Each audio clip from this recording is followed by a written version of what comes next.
Open heart, open mind. Welcome to the Sattva channel, the official platform of the Sattva project. I'm Sherwong, the co-founder of the Sattva project, and Myself Samiksha Meshram, and I am from the Sattva Youth, bringing Dharma to you and bridging Dharma with youth. Sattva Youth is a Buddhist youth program initiated by the Sattva Project. so first of all, on behalf of the Sattva project, I would like to express our thankfulness to our media partner and StreamYard sponsor, Durian ASEAN and Durian FM, and not to forget, so a very important person behind the scene, who is Brother Chong, our broadcast director. Hi, Brother Chong. We'd like to say hello to everyone. Hello, very good evening, everyone, and welcome to our broadcast, which is a meditation with entitled Peace, which I think is very appropriate and very useful at this challenging time. For those who are watching, please do like and share so that more people can benefit. And for those watching on YouTube, you may also like, share, and subscribe. And now back to you guys. Thank you. Thank you so much, Brother Chong. So next, let us look at the next slide. And today is going to be a very meaningful meditation entitled the Zen of Peace, as usual, guided by Myong An Sunim. So sitting quietly at home, spreading love and kindness all around the globe, like what Brother Chong said just now, especially during this crucial moment of restlessness and and war that's happening in Ukraine due to the aggression by Russia. So today we'll begin by Myong An Sunim giving a short talk on peace, and then we'll meditate together, and we'll end up with some question and answers, and at the end we will all dedicate the merit to all mother-centered beings for world peace. Okay. Let me introduce you Myong An Sunim. Myong An Sunim is a Zen monk from Kwan Am School of Zen. He is one of the advisors of the Sattva Project. Myong An Sunim, usually called Sunim, was born to a Chinese family in Malaysia in 1959. He received his education in the UK, culminating with an MBA and worked in finance. Myong An Sunim began his meditation practice in 1992 after meeting his teacher, Zen Master Seung Sa in Hong Kong. He was ordained as a monk in 1997 and spent the next 16 years in Korea doing intensive meditation retreats. He received Inca, that is the authorization to teach Kong Ans and lead retreats from two Zen masters in 2015. Sunim has over 30,000 hours of meditation experience. He teaches mindfulness and Zen in Penang and internationally. His teaching approach combines the wisdom of the ancient teachers with the science of meditation to arrive at ways of practice that are well suited to our contemporary lifestyle. We all welcome you, Sunim, in this session. Hello, good evening, everyone, and thank you for the kind introduction. So tonight, I'd like to begin actually with a short meditation, and a very simple one. A meditation where we become aware of just finding a balance, not too much striving and not too relaxed. So if you find yourself trying to strive to really focus on your breath and put a lot of energy into it, then sit back a bit. And if you find yourself kind of being too loose and relaxed and really losing the awareness of your breath, then, sit up a bit straight and bring a bit more energy into your practice. Okay, so let's try that. Finding a comfortable upright position for yourself, whether sitting on the floor or in a chair. Closing your eyes. If you prefer to keep your eyes open them slightly and gaze downwards. And take a few breaths to settle into the meditation. Allowing any concerns, any worries, any stress to just flow, flow out, flow away. And start to notice your breath. There's no need to try to control it. Just allow yourself to breathe naturally. Your body knows what to do. All we have to do is just to be aware of it, aware of the feeling of breathing, completely breathing in and breathing out. Just follow the breath.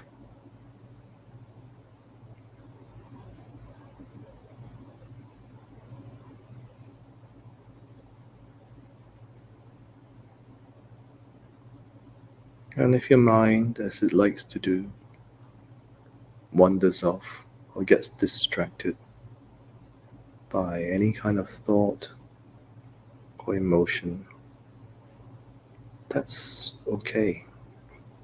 That's what happens, and it's perfectly fine. Part of the practice of meditation is to notice this happening and to gently let it go and come back to your breath again without judgment, without expectations.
taking your time, open your eyes and start to recognize your room and your surroundings again. And thank you for your practice. So tonight, I'd like to talk about the Zen of Peace, or how to practice peace in our lives. So this is nothing new. There have been many teachings about peace from the ancient spiritual traditions and great spiritual masters. And if we truly followed them, there would be much more peace in our hearts, our lives, and in this world. We all want peace. We talk about peace. And we understand what it is to live in peace. We still find ourselves fighting with each other. I was wondering how much of our human history have we had fighting or wars in this world? If we define war as an active conflict that has claimed more than 1,000 lives, and these wars can be from the primitive combat, small raids, large raids, massacres, to the large-scale mechanized wars that we've seen in the Second World War, First and Second World War, and Vietnam. Then, over the last 3,400 years, we humans have only been at peace for 268 of those years. That's just 8% of that recorded history. 8%. That's shocking. I was really shocked when I saw that. I thought we were more peaceful than that. But only 8%. So that's why we really have to learn to practice peace in our hearts and in our lives. Now, there's an ancient Native American fable, a simple, beautiful fable that is called the Parable of the Two Wolves. I think most of you probably have heard of it, but I really love it because it has this wonderful teaching. And so an old Cherokee man is teaching his grandson about life, and he tells him, a fight is going on inside me. This fight is terrible, and it's between two wolves. One wolf is an evil wolf. He's anger, envy, sorrow, greed, arrogance, self-pity, guilt, resentment, inferiority, lies, false pride, superiority, and so on. Then the other wolf is a good wolf. He is joy, peace, love, hope, serenity, humility, kindness, empathy, generosity, truth, compassion, and faith. The same fight is going on inside you and inside every other person too. Then the grandson thought about it for a while and then asked his grandfather, which wolf wins? Then the grandfather simply replied, the one you feed. The one you feed. So this parable serves as a powerful reminder of the two opposing sides of our human nature. And regardless of who you are or what the circumstances of your life is, you will find yourself facing two conflicting emotions at some point in your life. Maybe it's between anger and peace, or hate and compassion. When that happens, really it's important to see that it is these conflicting feelings inside you, and then to decide to nourish the values and choices that matter most to you. And the key lesson in this story of the two wolves is that you actually have more power over your happiness. You have more power to choose than you think you do. And in this world, it's easy to get, you know, uh, beaten down by situations, especially when it's not exactly what you wanted, or sometimes it's conflicts in the workplace. And it can be very easy to let that setback control your thoughts and emotions and eventually some actions, possibly. So that's why it's important for us to realize that we have a choice. And it is possible to feed the good wolf and nurture our joy, peace, compassion, and so on, even though we have a habit of feeding the bad wolf.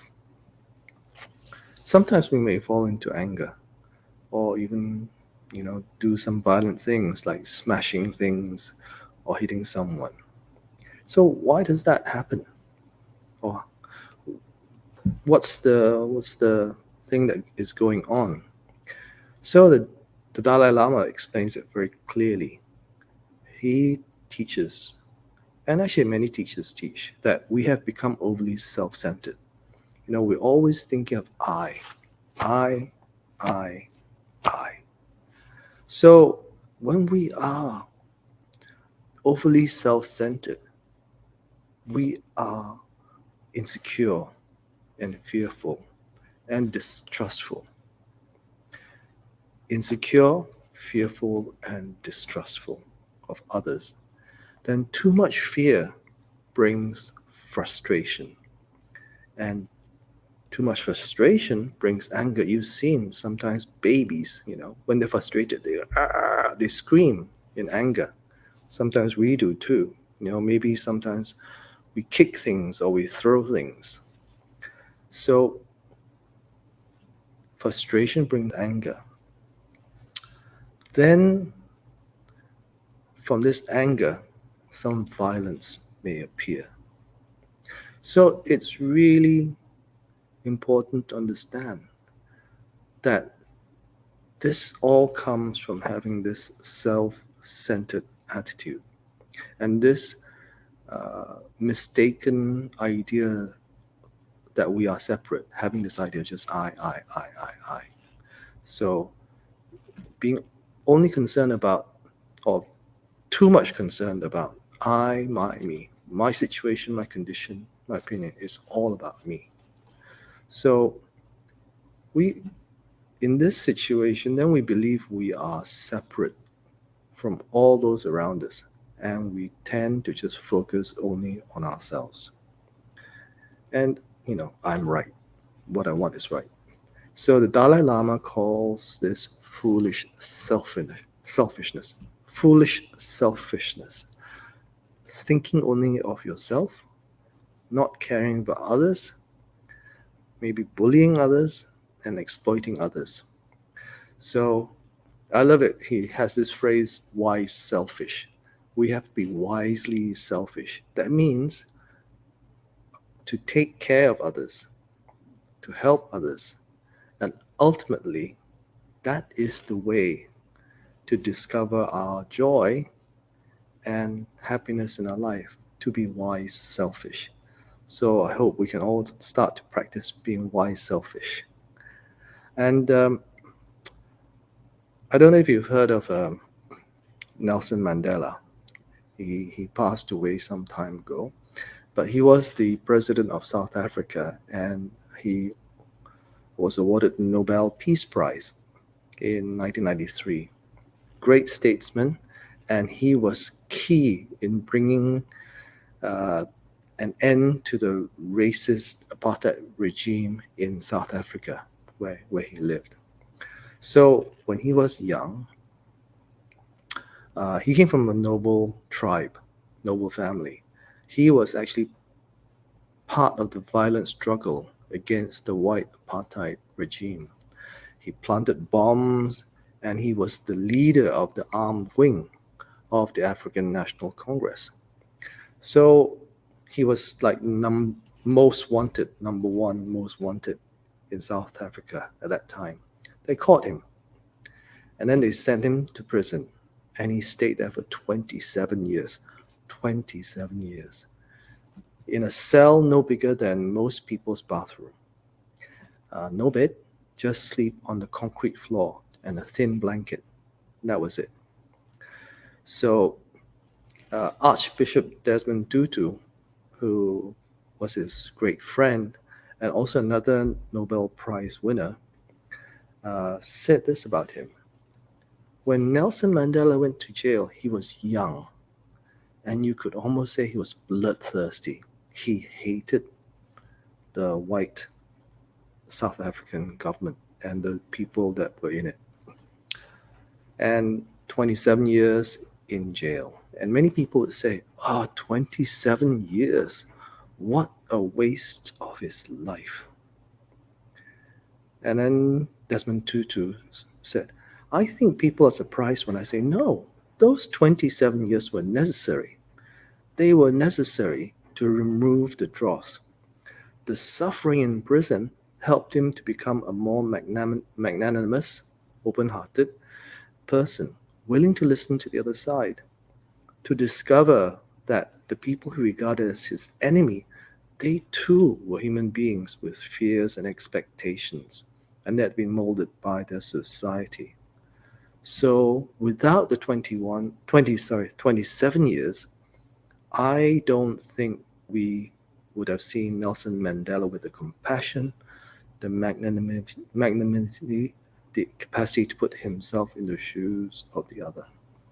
So when he was eventually released after these 27 years, he was elected president of South Africa with the overwhelming majority. Now, many of his compatriots wanted revenge. They wanted to take revenge on the white government officials who had caused them so much pain and suffering. But he said, no, we're not going to do that. He advocated forgiveness and repentance. And he said, forgiveness liberates the soul. It removes fear. That's why it's such a powerful weapon. Forgiveness liberates the soul. It removes fear. So this amazing spiritual journey of Nelson Mandela teaches us that it's possible to transform from someone who hated his enemy and was willing to kill them to becoming someone with the great compassion to ask his nation and his fellow compatriots to forgive those who had committed the worst kind of atrocities against them. It was amazing, just incredible change in this one man. And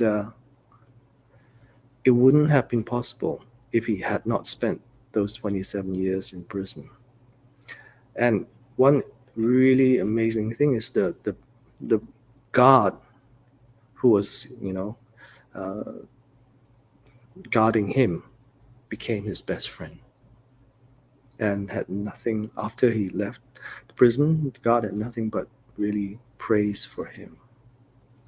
So it is possible to change, but it takes practice and a deep reflection on what the nature of peace and nature of humanity is. A long time ago in Japan, there was a famous Zen master called Hakuin, and he was famous for his fiery and dynamic nature. So he was sitting in the temple meditating one day when a samurai general walked into the room.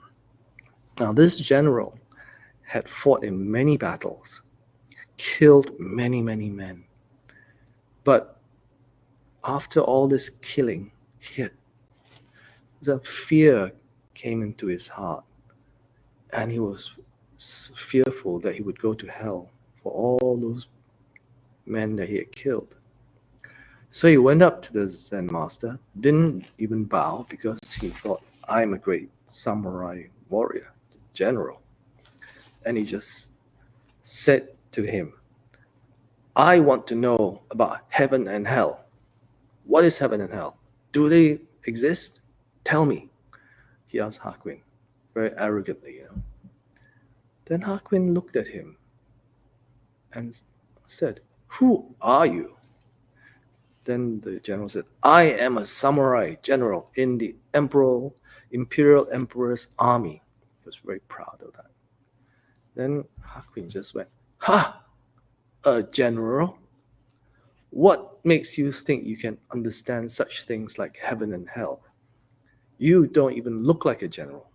You are a butcher, a killer. Get out! Don't waste my time with your stupid questions." And Hakuin waved him away. Nobody had ever dared talk to the general like this before. Nobody.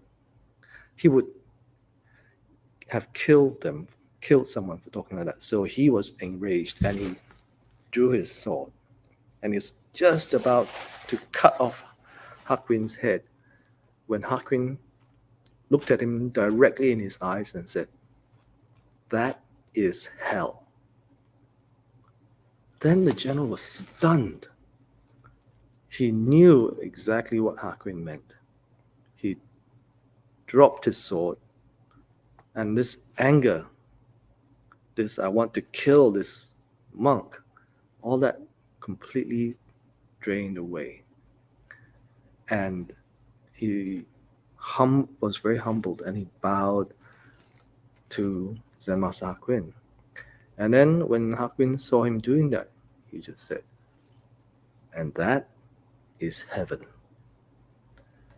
So this teaching is also very wonderful because it shows us that it is possible to just change in that moment.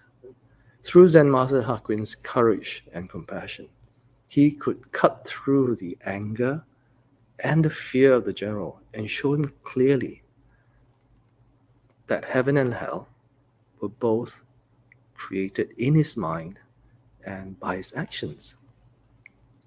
So we create our heaven and hell, our peace and war. So when we practice peace in our hearts, we can truly have a big impact on ourselves and those around us. But, when we look at the situation around the world and we think war is far away, it really isn't. In the 70s or 80s, an American student asked Zen Master Thich Nhat Hanh. That time, America was involved in this war in Vietnam, Cambodia, and Laos. So, and Thich Nhat Hanh was a peace activist. He always advocated against war and always advocated for peace and nonviolence. So this American student asked him, in the United States has been, in this war in Vietnam, dropped millions and millions of tons of bombs on these small countries, Vietnam, Cambodia, and Laos. More bombs were dropped on those countries than in the entire Second World War. Then he asked, this collective karma, is it collective karma? Why this happened to the Vietnamese people? Then Thich Nhat Hanh looked at him. His face softened, his eyes softened, and he said very softly, "It didn't just happen to the Vietnamese people. It happened to all of us. It happened to all of us." So we're always, we think that we're very separate. That's his point. We're not separate. We're actually interconnected. Or in his teaching was interbeing.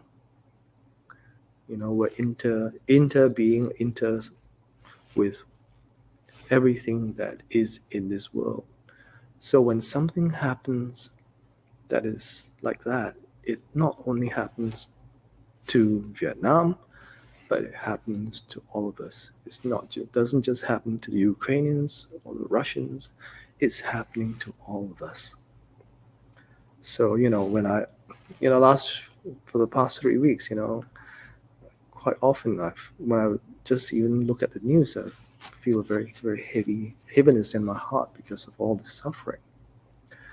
But if you can practice this peace, if we can practice peace in our hearts and in our lives, we can have a big impact.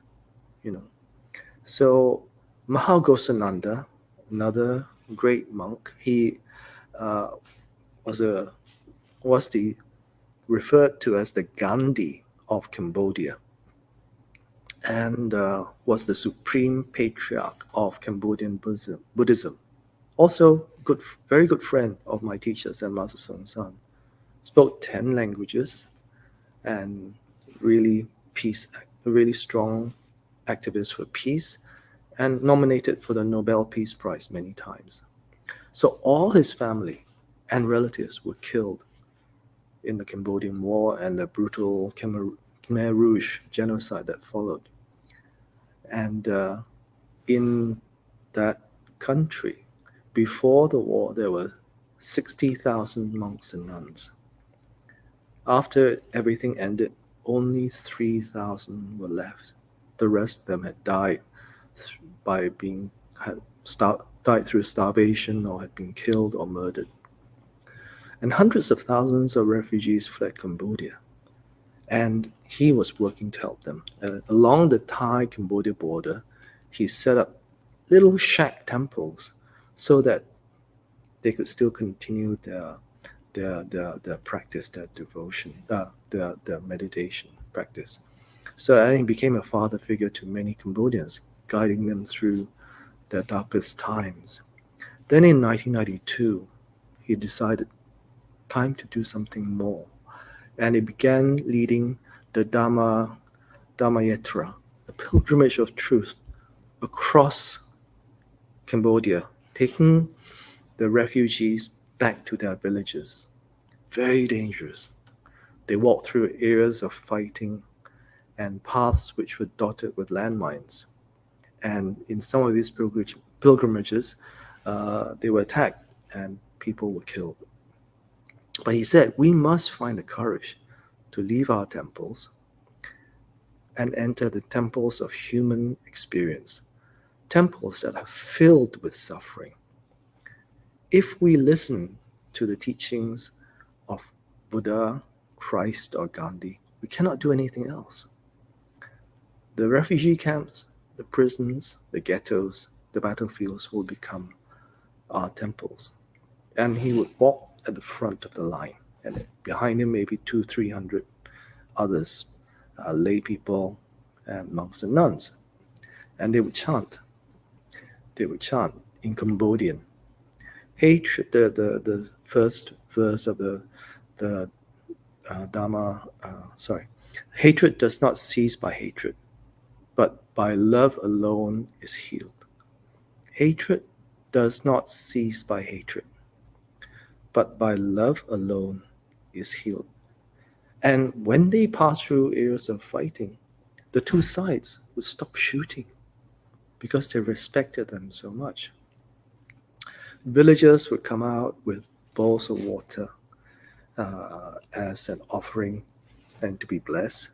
And then this incense, they would plunge to extinguish the incense in the water as a symbol of ending the war. And then some soldiers would even plead with him, please bless us in a way that our bullets don't hit anyone, and so that no one else's bullets hit us. So he continued to hold these once a year through dangerous territory, and in that way help bring peace back to his country. So Mahatma Gandhi said, there is no path to peace. Peace is the path. And Jesus Christ also said, blessed are the peacemakers, for they will be called the children of God. And Sananda wrote this really simple and beautiful poem. Cambodia has suffered deeply. From deep suffering comes deep compassion. From deep compassion comes a peaceful heart. From a peaceful heart comes a peaceful person. From a peaceful person comes a peaceful family and community. From peaceful communities come a peaceful nation. From peaceful nations come a peaceful world. So, from deep suffering comes deep compassion. From deep compassion comes a peaceful heart. And this echoes the saying, suffering is the mother of all Buddhas. So peace starts with us. We cannot have a peaceful world if we ourselves are not peaceful. Zen Master Song San used to say, many world leaders say, I want peace, I want peace. But what they really mean is, I don't want to lose my good situation. He was right. We have to start with peace inside ourselves. And what kind of practice can we do to help us develop a more peaceful and compassionate heart? So, a very good practice is metta, or loving kindness meditation. It's simple, as all meditations are, and involves repeating certain phrases over and over again, such as, may I be safe, be happy, be healthy, may I live peacefully. Just over and over again, suddenly. We begin by offering metta to ourselves, then to others, then to all beings. And if you want to experience it, then please join me Thursday nights at 8 p.m., where I guide half an hour of loving kindness meditation. And it really does help. So that's all I want to say about practicing peace in our hearts. And I hope you all join me in that and wish for a more peaceful society and peaceful world. Thank you.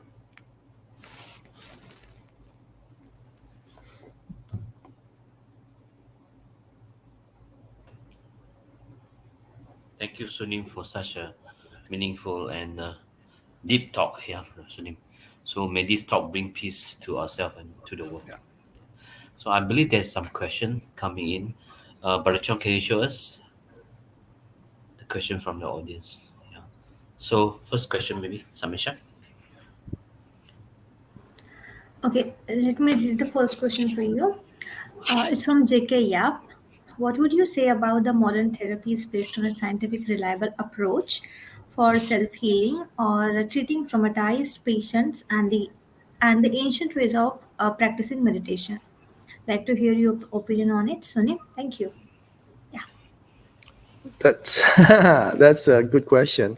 Also a little difficult for me because I don't really uh, know what you mean about the modern therapies based on a scientifically reliable approach, and Mm, uh, and also in comparing that with ancient ways of practicing meditation.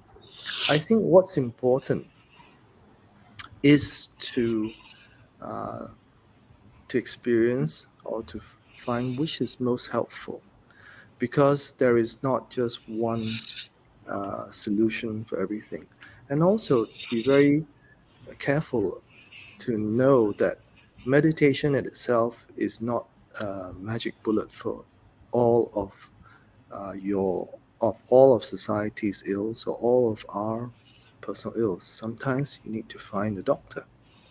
So meditation helps us to uh, to find out who we really are, to to to find our deep compassion and our connectedness, interconnectedness with others. And through that, it can help with uh, certain, I think, perhaps certain mental issues, but it's not the only solution. And there are many, I guess, already scientific, as you say, scientifically validated therapies which work. And everyone is an individual, and it really does. Not one therapy will work for every single one, even with the same condition. So we have to realize that human beings are complex. So you have to find a good uh, medical practitioner and then go with that. There is no like black and white answer, I would say. And we can't really say that also the practice of meditation is going to cure everything. It certainly, definitely doesn't, but it does help a lot with many things, though, and that has also been shown scientifically. Okay. And Sunim, my question is that can we use Zen meditation or mindfulness to heal the craziness of today's politician who launch a war, to launch aggression towards other country and kill many people? How do we how do we achieve that? Sunim. That's a good question.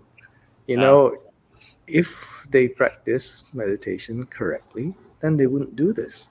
no, So it's very clear that, you know, not that many people in this world actually, you know, have a uh, spiritual practice.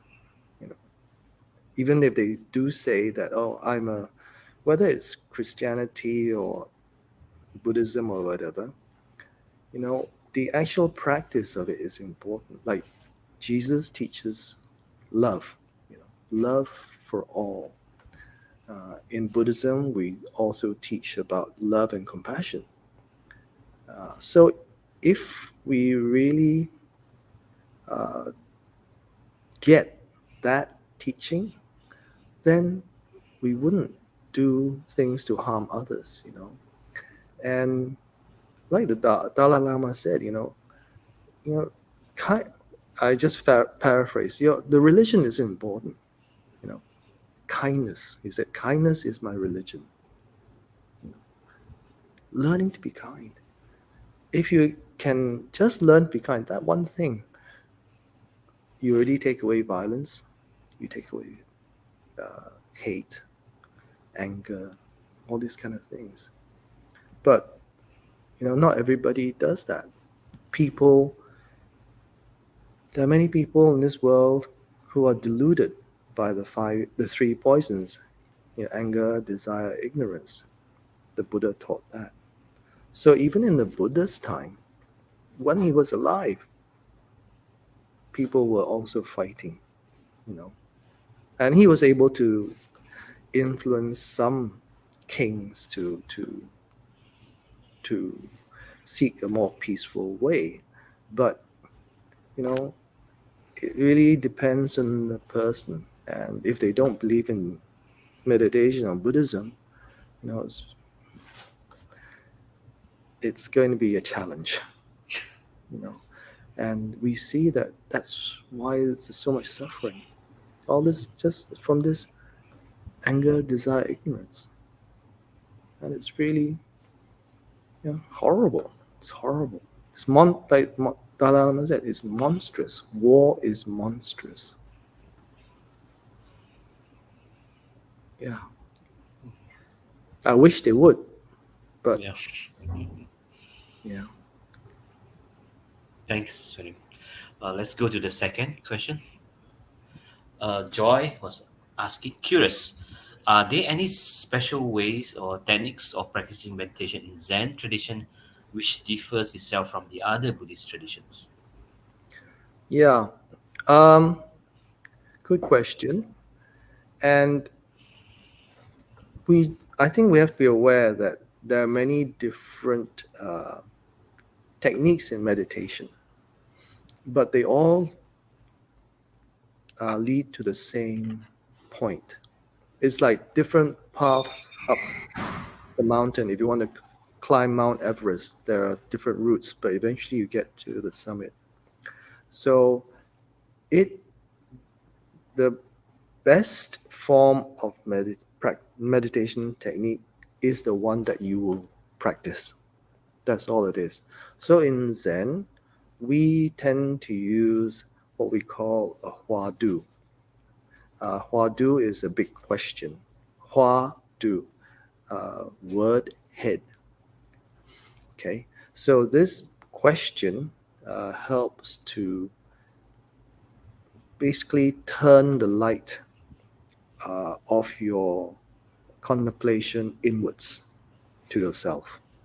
So you have this, what am I? And that uh, is this form of contemplation in Zen practice. So that's the kind of technique that is used. And that actually was taught by the sixth patriarch, Hui Neng. So that's, if you want to call it kind of traditional Zen practice or patriarchal Zen, then that's it. But I just want to say that none of these techniques are better or worse than the other. As long as you practice them, they will work for you. Whether it is loving kindness practice, or it is awareness practice, or it's anapanasati practice, whatever it is, uh, it will work. But the main thing is to practice. That's all. That's all it takes. Okay. Next question, Brother Chong. Thank you, Sunim. It's okay. So, is there any difference between these two terms, self healing and peace? Please clarify. Okay, good question. Uh, it depends what you mean by self-healing and peace. Different people have different ideas of what peace is. And we have seen, like, for example, you can even look at the current conflict, you know, the Russian president Putin's idea of peace and the Ukrainian president's idea of peace, completely different, right? Completely different. And even if you look further back in the past, like the wars in the Middle East, the Palestinians' idea of peace and Israelis' ideas of peace, different. Okay. So, what is self healing? What is peace? I think what's more important is the question, do you have peace in your heart? That, because it all begins with you. If you have peace in your heart, then also things can heal. Your relationships can heal.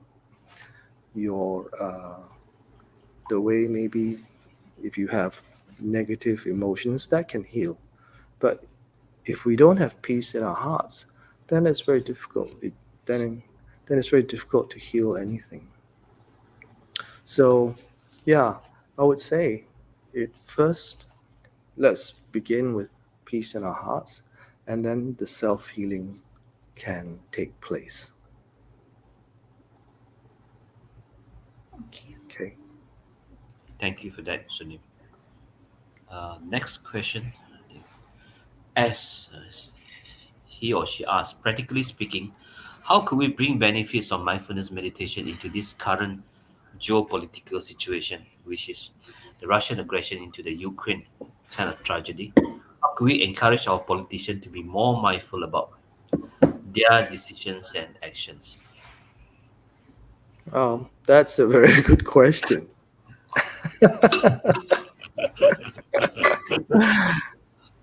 you know, like Dalai Lama said, we are too self centered.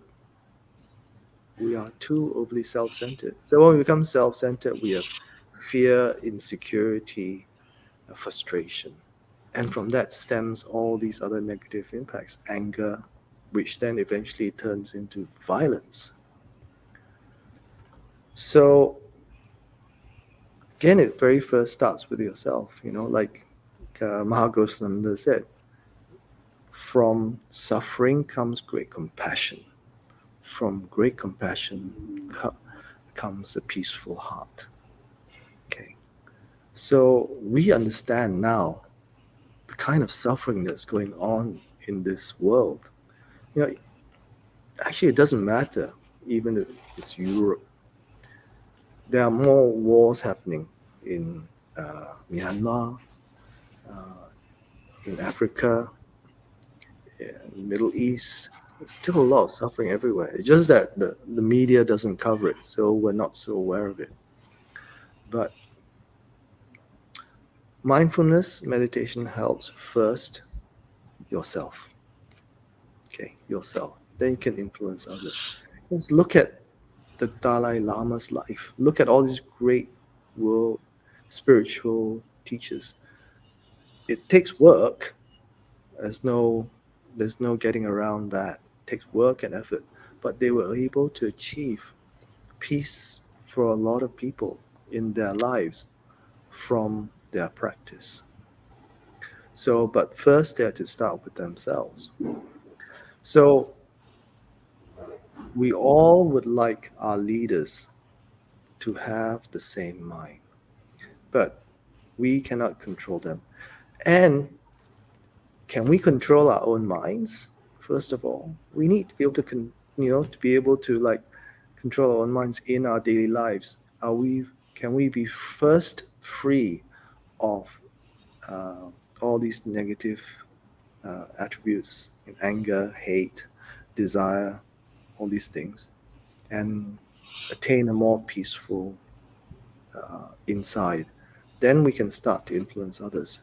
That's why it's very important that it all starts with us. If it starts with Once it starts with us, then other people will get inspired and encouraged. That's why we're still practicing Buddhism 2550 odd years later. If the Buddha wasn't didn't have the peace and compassion and joy in his heart, we wouldn't be practicing now. We would probably not even know about it. But just because that one person, it inspired millions of people, just like Jesus Christ inspired millions of people. So it starts with us. And then maybe one day you become a world leader. And then you can be the one to put forward path of peace for everyone. So we can't control what our world leaders are doing now. We hope they will act with wisdom and compassion. But in the meantime, we have to do the work ourselves also. We cannot expect other people to do the work if we don't do the work. So let's start with peace in our hearts. Practice peace in our hearts. The most important. Thank you, Sunim. Very practical advice. Mm. Next one, Vishnu. Okay, the next question is from Peace Worker. Nice. Okay, can our inner peace brings about world peace? And if so, then how? And how could we reach a critical mass so that a transformative change for peace could happen? Yeah, I believe that inner peace can bring about world peace. Otherwise, I wouldn't be sitting here. You know, it's true. Actually, uh, and the very interesting thing is that scientists who've been looking into like aggression and hate, they find that they have concluded that we basically are more compassionate beings than we are like angry or hateful people. Human beings are mainly more compassionate, and they did this in experiments with babies, 6 months old, I think, before they even know how to talk, and they would show them pictures, cartoons of happy people, and they would ha ha ha laugh, and they would show them pictures of uh, you know angry or violence, and they would be unhappy. So there they concluded, yeah, we are actually more happy kind of people. Otherwise, they would really like uh, the aggressive things. So our inner peace starts with ourselves, like Margot Sangha said, ourselves, our family, our communities, our country. than the whole world. And it starts with us making this critical mass. Uh, and now I guess with social media, maybe it's a lot easier. It's easier to inspire people to practice peace, practice the path of peace and nonviolence. You've seen like great examples from Mahatma Gandhi. I mean, he was completely nonviolent. Also, Martin Luther King in America, also nonviolent. They they started with themselves, and then people want. I mean, basically, we all want peace. Nobody wants war. The Russians don't want war. The Ukrainians don't want war. Nobody in this world wants war. If you see the horror of what happens, all the cities being destroyed, nobody wants war. Who wants war? We want to be able to go. We want us and our children to be able to live in peace and to be able to fulfill our potential as human beings. There are very, very few people who actually want war. Okay. So we just have to start with ourselves, I think, as everything. And we begin to build from there. That's what all these great leaders have done. They started with themselves. And then from there, people saw that and said, yes, that is the path for peace, and I want to follow that. Same with Thich Nhat Hanh. He was able to help uh, Vietnam come to become a peaceful place. Okay. Okay, All starts with, all start from ourselves. I believe That's this. very nice. Thank you, Sunim. So I believe will be the last question. I think from Bun Hao. Shouldn't we encourage more practitioners of mindfulness and students of Zen to engage themselves more actively and deeply into the area of politics, leaderships, and activism? Imagine if the leaders of these countries are mindful practitioners. How nice the politicians nowadays could be more spiritually matured and mindfully engaged. How could we achieve that actually? yeah, how nice. I would love that too.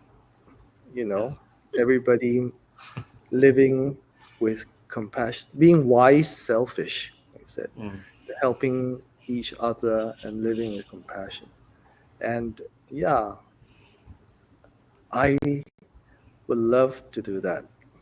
And I think we can only lead by example to show what it is that we can do to live in peace. And when that is seen by others, then they will want to follow.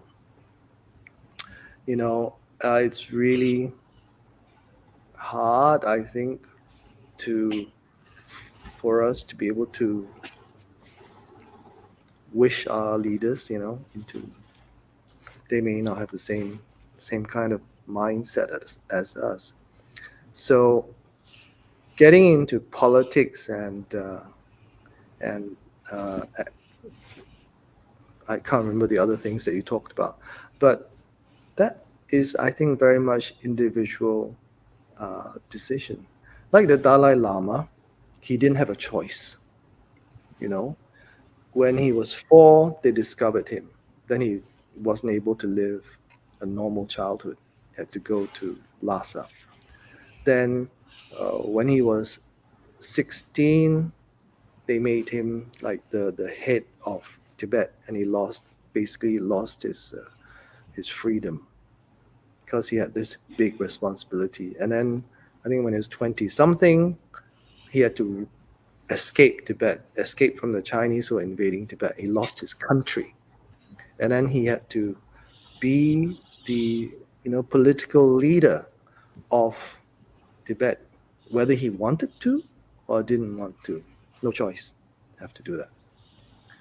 So I think sometimes the the I think the path chooses you. If you feel that that is what the best way that you can contribute to a more peaceful and harmonious society, then you have to follow that. But for some people, uh, they don't have the skills or the ability to do that, and to put them into that situation, very difficult. Maybe get a big mess. Like me, if I went to politics, probably big mess. I say the wrong things and people don't like it, and then cause more disharmony. I don't know.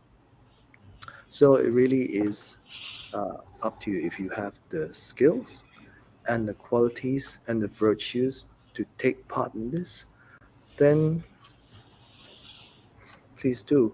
In some countries already, some parts of the government are some members of the government practice mindfulness. Like in the UK, I know there is some of the MPs have a mindfulness meditation group. Also, even in the UK police, they teach mindfulness meditation. So it is a growing thing. And I think what we have to do is just encourage more people to join. And once you experience the benefits of meditation, whatever kind of meditation it is, then you you experience the benefits to your life, to yourself, then you will continue to practice it. And that's the important thing, that you actually have to experience the benefits for yourself. So yeah, I hope more world leaders do it. There are world leaders who practice meditation, but maybe not enough of them. Yeah. Let's So hope that more politicians will practice mindfulness, and more practitioners of mindfulness will engage more in global politics. Hopefully so. yeah. Any last advice from you, Sunim, before we close the session? Uh, no, I think it's a kind of challenging time for all of us.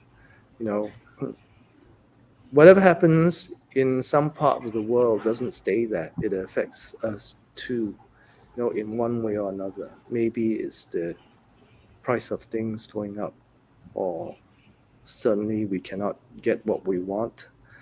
So it's very important to realize that, I think, peace and harmony between all of us, not just between human beings, but between us and the whole world, is very important, because that's the only way that we can kind of survive and prosper as humanity. So let's continue to kind of practice for peace, starting with ourselves. Thank you, Sunim. Thank you. Thank you for this interesting session, Sunim. And I hope it was very interesting and we had a very interesting question tonight. And you answered very well, and hope that our audience had enjoyed this session.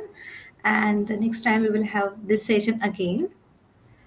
Okay, so before we conclude, okay, first of all, thank you so much for your time. It's really precious to have you on this session. Thank you. Okay, so we have some upcoming events. Brother Chong, okay. We have one event on 20th March, Sunday, entitled The Miracle of Mindfulness, Remembering Thich Nhat Hanh. This will be part 2. We had part 1.